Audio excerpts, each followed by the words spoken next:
Hello, everyone. Welcome again to Cave to the Cross Apologetics. I'm Patrick. And I'm Tony. And we're once again delving into Mitch Stokes' How to Be an Atheist. We're trying to be good, sober skeptics. And we're in the chapter Arguing with Success, which is chapter number 7.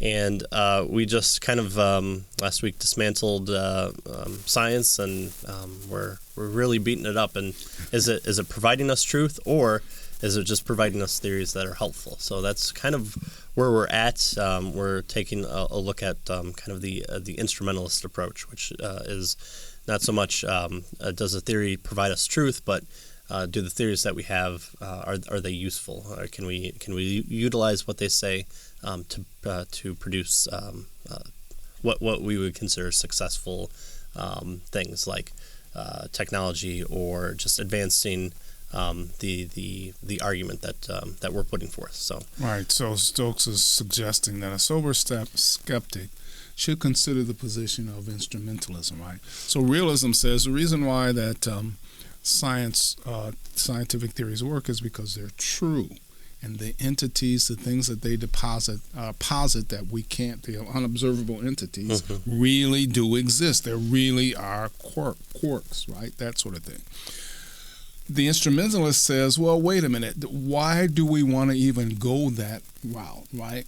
As long as the theory works and it's successful and it allows us to make predictions, that's all we need a theory to do. We don't have to, burden it with the idea saying, and it's true because, and then now he's beginning to give us a bunch of reasons to believe, to show that in the past, for instance, there were many theories that were successful, but that doesn't mean that they were true. So we can't equate the truthfulness of a theory with its success.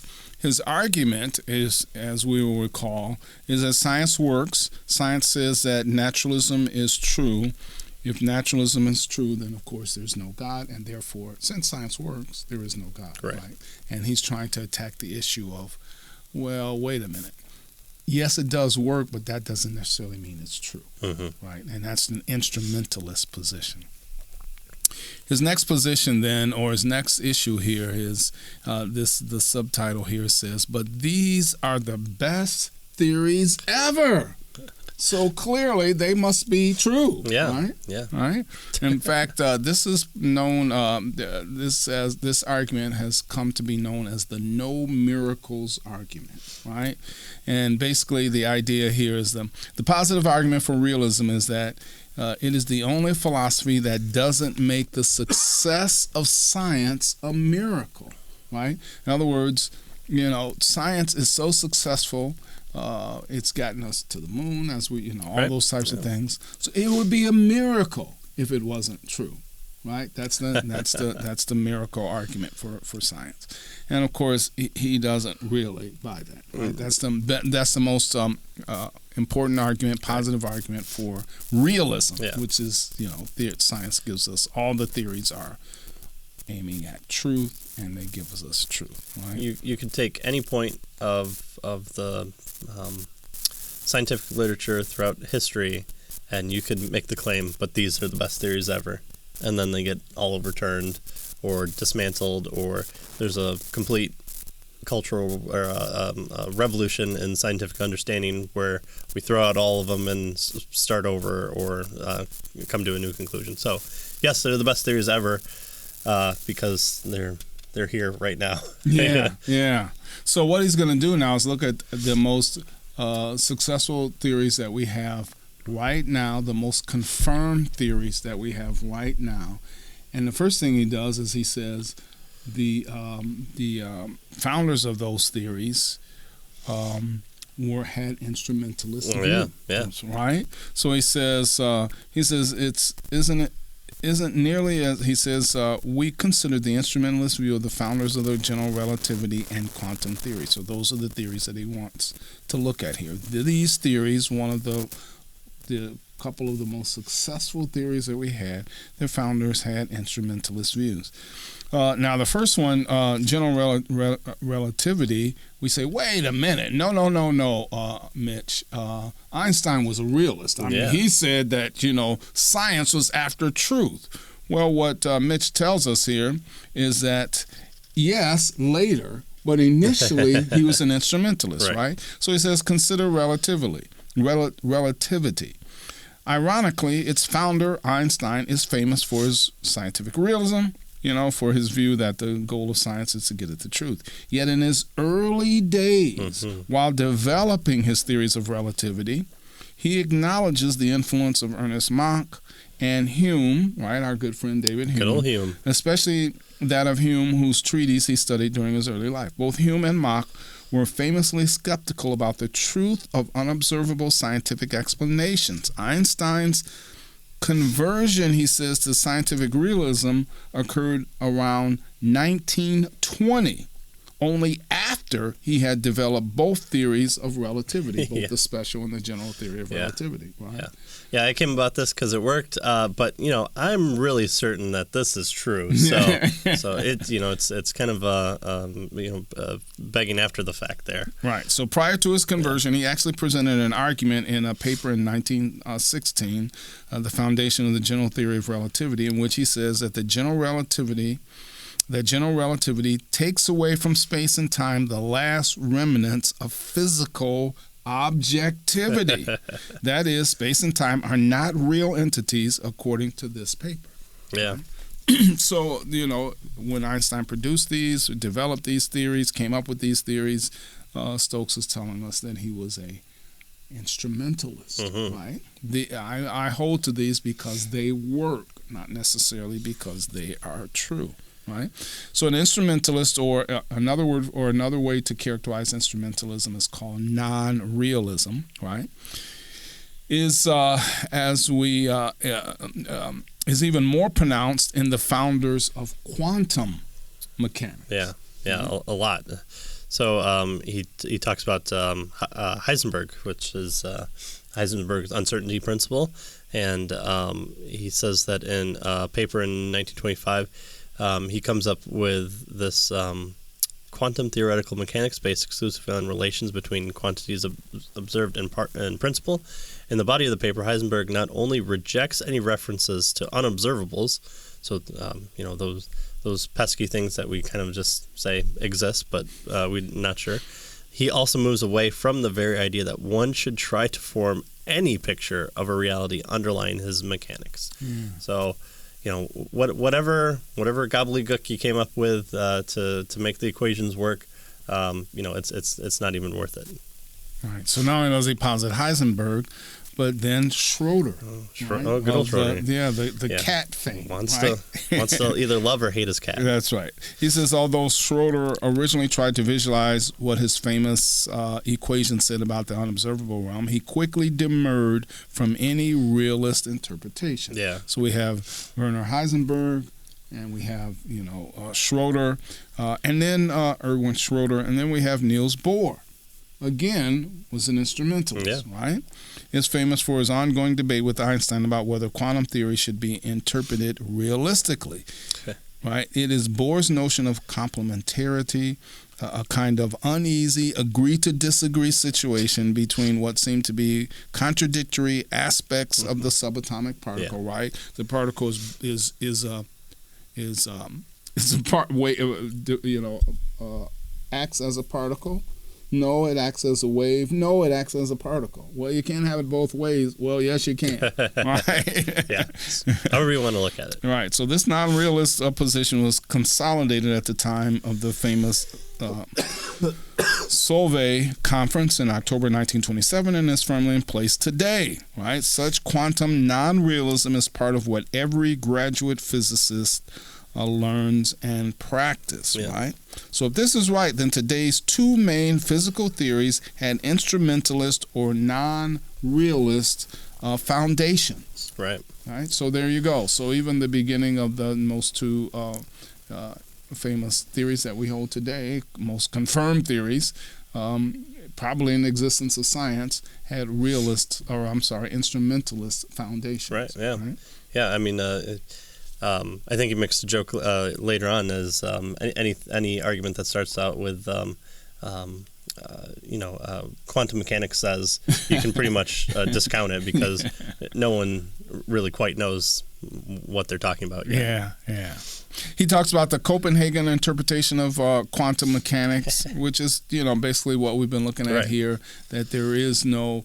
so Einstein said the reason why these things act strangely and weird is because there's some other physical things that really do exist that are perhaps interfering with them or something like that. The Copenhagen interpretation says, no, there isn't. There isn't. That's just the way it is. They're just weird. Right. So when it comes to the math, there's a question of, is it the fact that you can do the math? It's relatively straightforward, so it works. Hey, look, it works. Great. But as John Gribben calls it, quantum cookery, which is always fun when scientists have a good little turn of phrase there. What isn't clear, however, is how the mathematics should be interpreted. That is, what the math says about the observable realm. And why is quantum theory is so often interpreted instrumentally? Well, because the math works. But is that math reflecting of what actually happens? Maybe. Sure. So it's true that there's only one mathematical formalism for quantum theory. So physicists have no problem with going ahead and using the theory, even though they do not agree what it means. Which seems like an odd thing for scientists to do. Oh, it works. We have no idea why, what it means, or that sort of thing.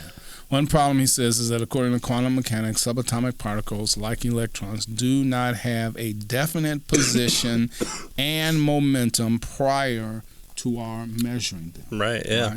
And so a single particle isn't really a particle as we understand the term, but instead can act like a wave.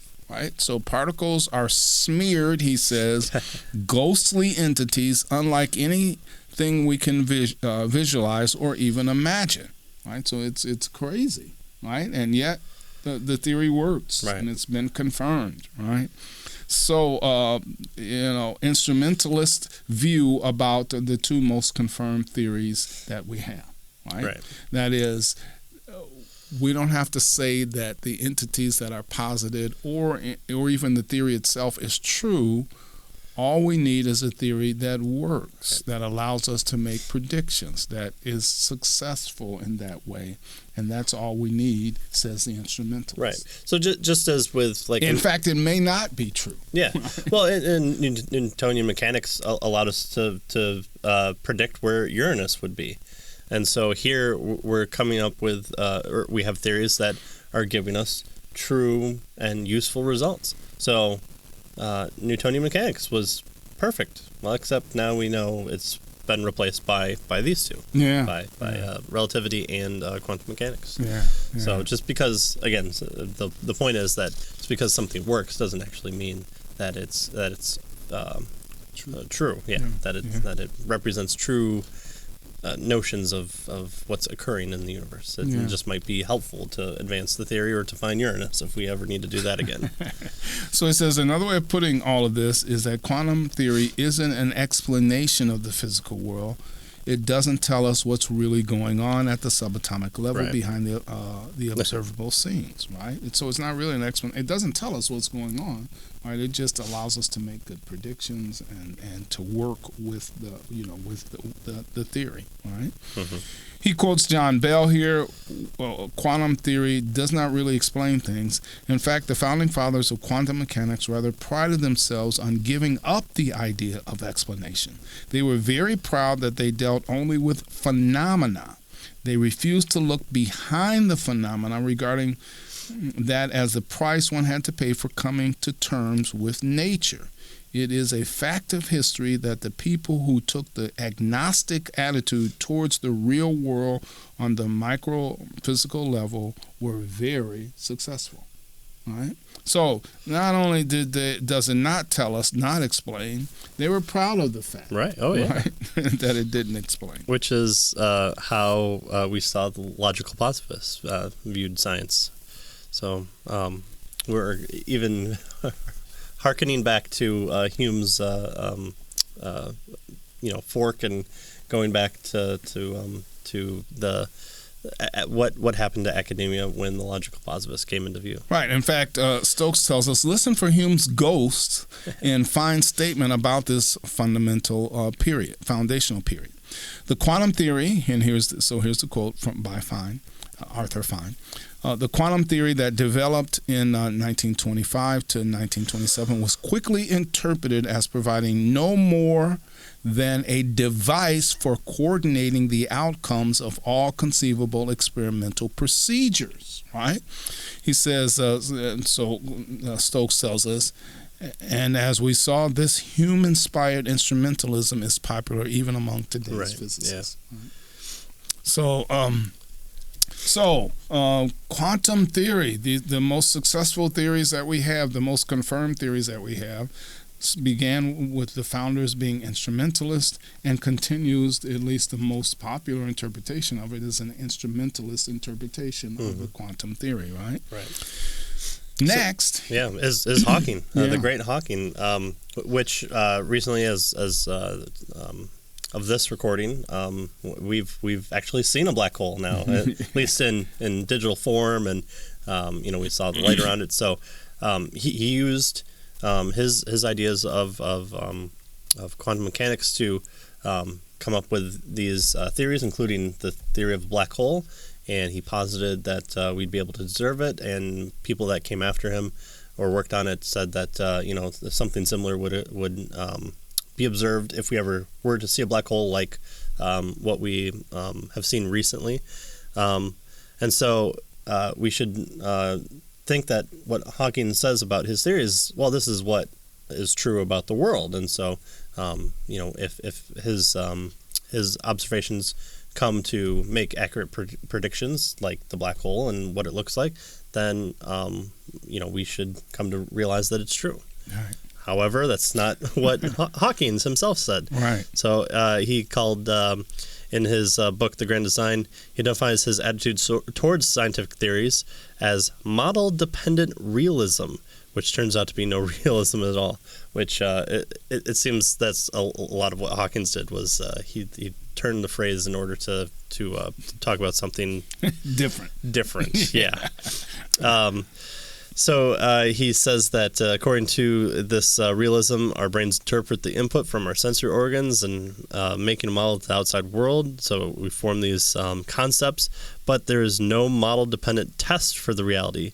It follows that a well-constructed model creates a relative reality of its own.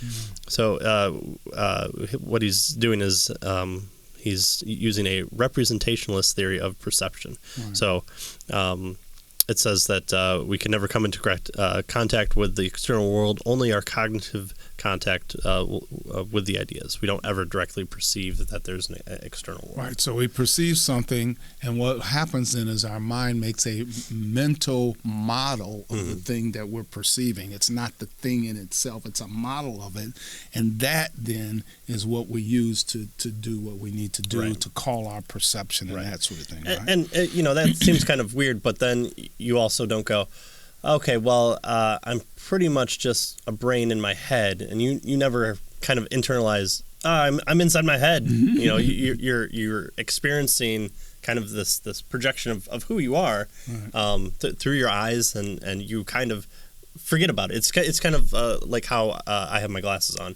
and if I wear them long enough, I kind of forget that they're there, although they really help me to see. And so, just because I kind of wash away that memory doesn't mean that that's part of it that's occurring. Yeah, so when we look at a book, for instance, and we see the book, there is no little tiny, paper ink book in the back of our mind. Right. We have, according to this theory, we've made a model, a mental image, a mental model of the book, and that's the thing that we capture when we say we see the book.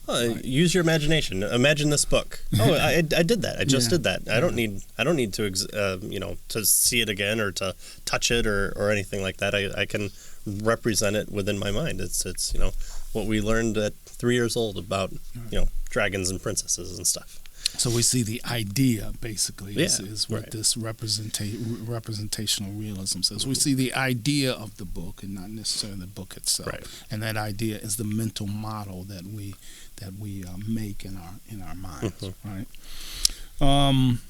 Right. So Hawkins is an instrumentalist, right? That's really what the idea is. There's no picture or theory independent conception of reality, right? All we have is our mental models, right? Hawking's instrumentalism, he says, isn't limited to scientific theories.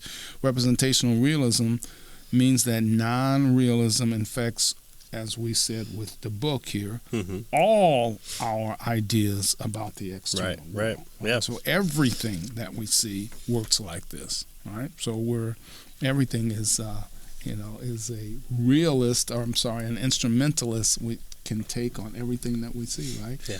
Right. The book is we don't need to know if it's really there or not, as long as we have this. It's not, may or may not be true, but it works for us, right? It allows us to read it, to have other ideas that come from it, that sort of thing. So the book is good enough. Right. So the theory of the book. If you experience bad things in your world, it's just your fault. So you're the one projecting bad things onto the world. So please stop. Right. So, he says we're back to taking our human condition seriously, where even garden variety objects like tables, chairs, and people aren't directly observed. The reason to believe in these things seems to be merely pragmatic for empiricists like Hume and Hawking, right? That is, the story of physical objects provides an explanation for a large swath of sensory experience. Right.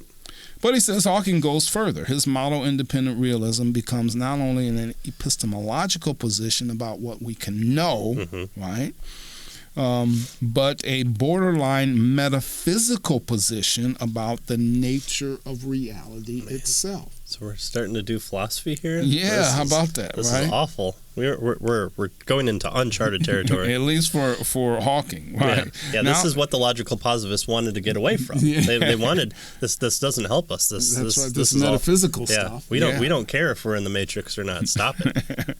He says not only can we know for certain, or can't we know for certain whether our theories are true, but, suggests Hawkins, there is no fact of the matter of which these theories is true. Wow. Yeah. So really, there's nothing out there? Yeah. I mean, that's kind of the implication, right? Hawkins even goes so far as to say that although the Big Bang model of the universe's origin is more useful than the Genesis account, notice this, neither model can be said to be more real than the other. This is pretty surprising coming from an avowed atheist. Yeah. We know God doesn't exist, but it doesn't matter if it's true or not. Yeah, that's right. Right. The Genesis account, is no more real than the Big Bang account. Yeah. Right? They're both, they meet the phenomena, right? Wow. So that's some pretty heavy stuff, right? All right. So then here's the question. What does success prove then, right? I mean, if indeed it doesn't show truth, he says his point is to argue against the view that success equals truth, right? That is, just because a theory matches all the available data doesn't mean that it's true. He says, let's face it, science is hard and truth is a high bar. You can't always get what you want, but you find that sometimes you get what you need. The question is, what do we need scientific theories for? That's the question. And he says there's no consensus on that. It depends on who you ask. But we've seen first that, or at least we need theories to match observations. If they don't match observations, then clearly we know that, that something has gone awry. So it needs to be useful to us. Yeah, that's right. It needs to have empirical adequacy, right, in order for us to say it's a good theory. As long as the world behaves as if there were such entities that the theory posits as being out there, then we're good to go. Right? In other words, we need to lower the bar to meet the standards we can achieve. Perhaps to ask for anything more is, a crying for the moon, right? So theories, as long as they, allow us to have success, Yeah. As long as they are empirically adequate, as long as they match our observations, we're good to go with it. Yeah. Right? As long as I can get a better phone next year based off these scientific models, Right. I'm okay with that. That's right. Yeah. I don't care what you got to say. It doesn't matter if it's true. I got the good phone. Yeah, that's right. That's right. So it's just that this further requirement of truth isn't necessary for a theory to count as success. It doesn't have to be true in order for us to say that isn't it? So here's the question then that he asks. All right. Well, wait a minute. Isn't this just postmodernism, right? I mean, or is this what he calls modern religious religious postmodernism? Yeah. Right. So we're not talking about truth. We're talking about what model works for you. Yeah. So it's postmodernism kind of says there's no objective truth. What's true for me isn't always true for you. So things like, well, murder is wrong in your world because it upsets the harmony of the household. But there might be another civilization that views murder as a good thing because it takes out the weak and promotes the strong. So we can't say that murder is wrong. Our theory that murder is wrong is only helpful to us because we don't want to upset the household and we want to advance progress. Where they want to do the same thing, they just want to do it through kind of the mirror universe of Star Trek. Right. So just because it's successful doesn't mean that it's true, and it doesn't, and we don't need to say that it's true, right? He gives us some in terms of postmodern. He goes back and looks at the ancient Greeks and suggests that some of them were also instrumentalists. And so this isn't necessarily a new thing, right? A postmodern thing, right? He says, we measure success in science largely by evaluating how well the theory saves the phenomena, that is, matches what we can observe. To put it differently, the dramatic success of science is primarily measured in terms of what we can observe, including technological applications. And as we said, insofar as scientific theories match observation, insofar as they are empirically adequate, they're wildly successful, but this doesn't prove that they're true. Mm-hmm. So notice, Dawkins' claim that science works doesn't get him as far as he'd like. Right. Now, remember the argument. The argument was science works. That was the claim, right? And science says that naturalism is true, right? So if naturalism is true, then that means there's no God, and therefore, since science works, is successful, there is no God. Mm-hmm. Well, the premise that he's getting at here is the issue of truth. Just because science works doesn't necessarily mean that it may be true, but it doesn't necessarily mean that it's true. In fact, what we've seen is there's a whole host of theories that worked, that we held to, that we believed in, that we thought were good. They were good at the time, turned out to be not true. Right. Well, and a couple episodes ago, or half a dozen, depending on how you listen to it, I made the claim that kind of the politicians and the men of science tend to have usurped the role of the priest. And if we go back to Greece or Roman times, you had people that were sought after for their knowledge and said, I want my daughter to be safe on this journey that I'm going to let her take for 4 months. What do I do? Oh, well, you have to stand underneath this cow, slit its throat, bathe in the blood, and then it'll be marked with good journey. Okay. Yeah, really think. So, so you do it, and it do I have to wear my good clothes? Yeah. There's your sacrifice. And so how do we know that's the case? Well, because we're in communion with the gods, and they tell us, and we've also seen every time that someone does this, barring anything that they might do that would offset that sacrifice, then that sacrifice works. Oh, well, my daughter's train car was overturned and she broke her leg. What happened? Well, did she get on her journey on a Sunday? Ooh, you shouldn't have traveled on a Sunday. That's we should have told you beforehand And so there's always those defeaters. That's right. And we do view that in science. In fact,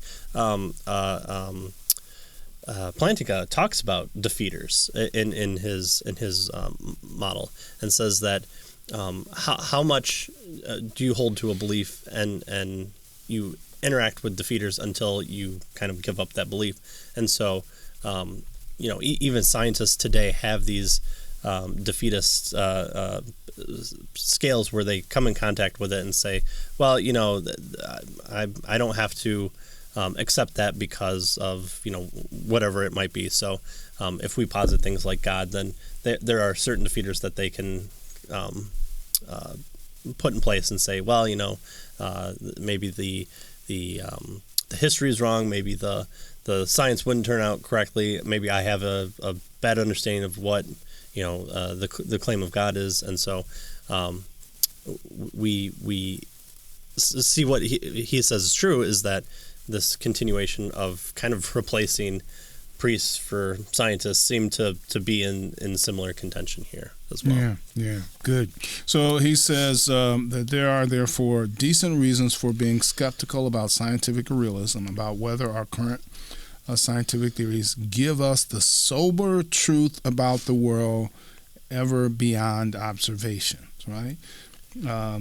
So in the previous chapter, he talked about how difficult science was, right? It takes more than logic and observation, requiring creativity and judgment calls and that sort of thing. In this chapter, he says we saw that matching past, present, and future observations through experiments and technology doesn't necessitate that scientific theory gets the story about unobservables correct, right? But he's going to say that there's another powerful bit of evidence for thinking that our best theory in physics aren't true, and that's what he wants to move on to in the next chapter. Yeah, in chapter 8. Yeah. So we've dismantled science a little bit. We've put it down a peg. We realized that science is hard, that it's laden with theories, and extremely successful. Yeah, but we're not sure that those theories are the only theories, that they're the only ones that match the observation. There might even be hidden theories that are better. That are better than where we're at right now. Yeah. And we're also taking an instrumentalist view that science doesn't always provide us with what is true, that it provides us what is successful, either to a theory or to technology or whatever we measure as being successful. And so hopefully this understanding of what science actually is will give us a better utilization for when people say, well, science has disproven God. So that's kind of his point that he's making as he's continuing through this part of the book. And then once we come to the morality part, that's also the fun one too, of a defeater for God. All right. So again, we hope that you like this video, or if you're watching on YouTube, there's a tiny little bell up in the corner that you can hit for notifications, and we break down these longer episodes into bite-sized pieces so that you can either watch them in segments or share them. Hopefully they'll be helpful to some people. And maybe just need to go over what was that thing about induction again? I should be skeptical of induction. So hopefully that's helpful. And we've done a book before this, Jason Law's Keeping Faith in the Age of Reason, where we went over certain Bible difficulties. So check those out as well. And then we'll see you back next week for the next chapter. All right. Thank you. Thanks.